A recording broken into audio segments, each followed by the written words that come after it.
if you have to go to work on Friday, but you want to tear up the track on Saturday, what do you get? If you want to embarrass a supercar in the quarter mile, what do you get? You get a BMW M5.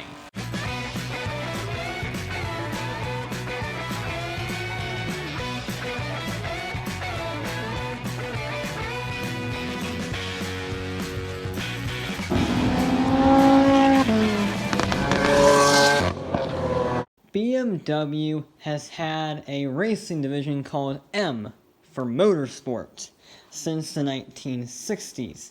And some 20 years later, a tuning shop privateer called Alpina made a turbo version of their 535i sedan called the B7 Turbo, and it was a very quick car, especially for the time frame.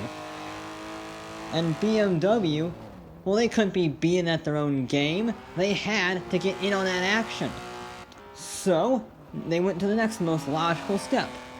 They put a supercar engine in a 5 Series. They took the M88-3 straight-six engine from the M1 sports car that they've been making, and they stuffed it inside a BMW 535.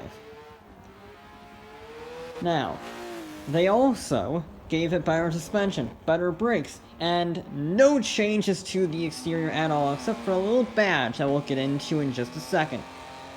You see, M Division worked on this car. And remember, if these guys named their motorsport division M, they clearly do not have much creativity. They are German after all. And that continued on with the name of the car, because they called their M-tuned 5 Series the M5, and they stuck some M badges on the side of it and said it is a car. And the E28 M5 was born. 282 horsepower around the world, except in the US where it had catalytic converters and we only got 256 horsepower, but that's still pretty good. 0 to 60 for a four-door sedan, I will add, 6.5 seconds in 1984. And uniquely, every E28 M5 was built by hand. And I say every one, there are only 2,241 of them ever made. They're one of the rarest M cars, period. And it really set the standard for what was to come. It was the ultimate sleeper, more so than even the new ones, because it looked identical to a 5 Series. There was no fancy wings, there was no carbon fiber, it was literally just an M badge. That was the only difference between it. So, you would pull up in your 308 Ferrari, and right next to a 5 Series, and then the 5 Series would blow the doors off of you. That is the recipe for an M5, and it continued on with the E34 in 1988, which was the first M5 to be built on an assembly line alongside the 5 Series, but while it may have lost that handcrafted German perfection, it made up for it with a new straight-six engine making 311 horsepower, and improved aerodynamics thanks to new bumpers and side rocker panels. That was a drag coefficient of just 0.3, I will add. Just for comparison, that is better than a Ferrari Testarossa. Top speed was electronically limited to 155 miles an hour, as is every BMW car ever made, ever.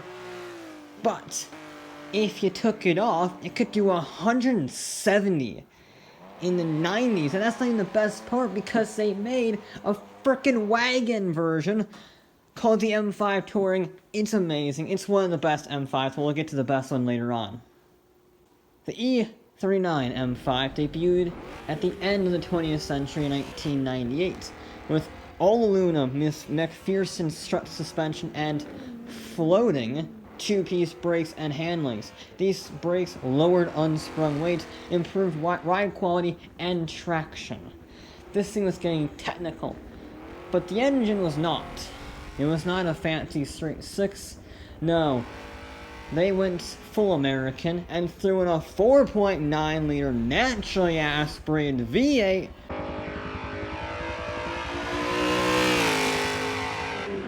making 400 horsepower. There was a wagon prototype made, but it never went into production, and that just might be the biggest crime in the history of BMW. Ever.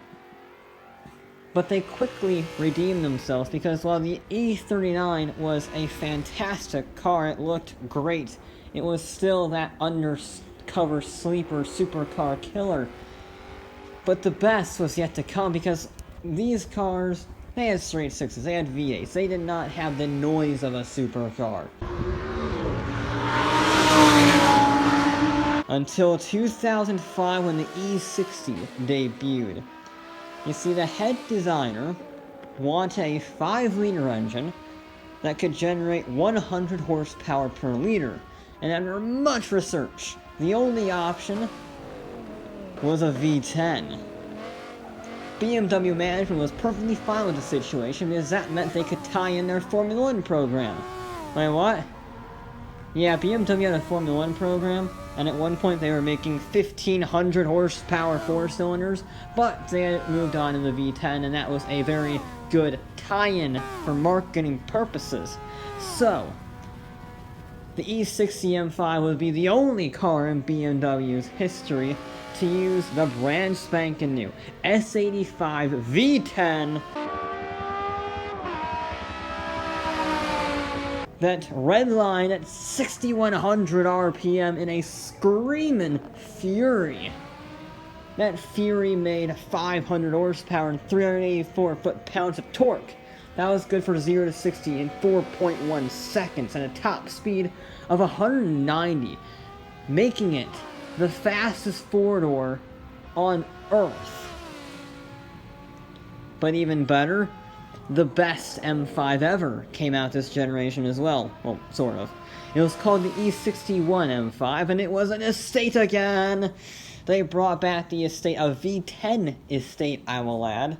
But only 20,000 were made, and of those 20,000, only 1,000 of them were the wagons, which is a shame, because a V10-powered M5 wagon is just a match made in heaven, and they should have been making them forever. But that forever turned out to be until 2011, when they ditched the, quite frankly, unreliable V10 for a more eco-friendly, fuel-efficient, twin-turbocharged V8.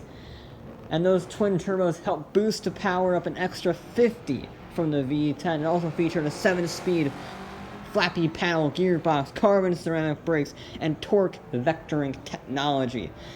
And they needed that, let's be honest, because this big boat weighed over 4,300 pounds. And it could still do 0 to 60 in under 4 seconds. That is ridiculous. And that was with rear-wheel drive, which means not only could you go faster on a track, you can have fun if you wanted. You didn't need to be a dragster every time. You could absolutely chuck this thing about. It was a riot through the corners. Which made many BMW fans sad when the new F90 M5 came out, because they were very concerned.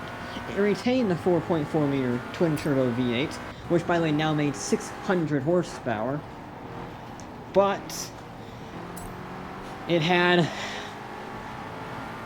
all-wheel drive. That did mean a 0 to 60 time of 2.8 seconds, aka Veyron territory, in a 4,000-pound sedan. But how can a 4-wheel drive car drift?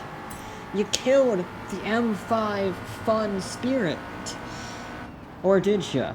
You see, not only could you make it rear-wheel drive if you so desired, but just to prove that the M5 still had a bit of play in its tail, they set a Guinness record with it.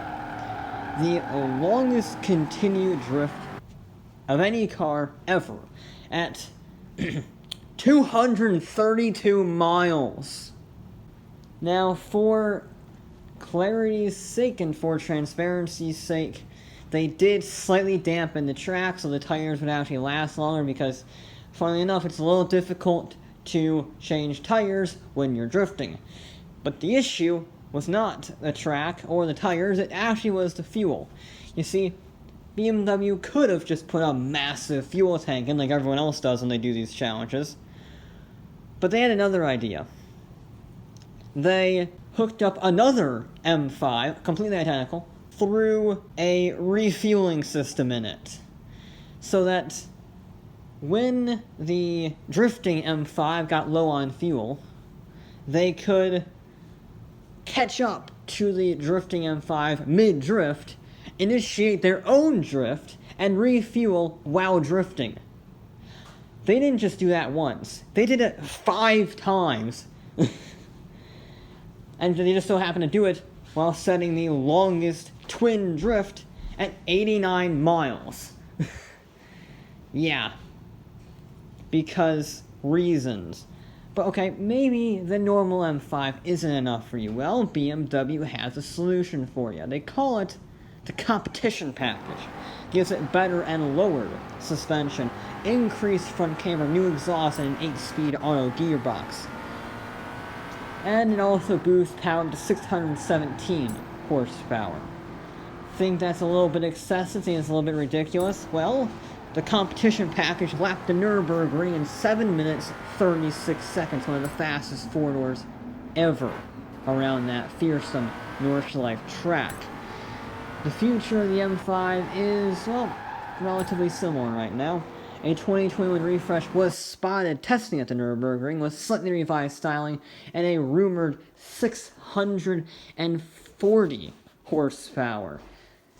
That's a lot of power in a four-door sedan, and it will only make the M5's job of crushing supercar spirits that much easier.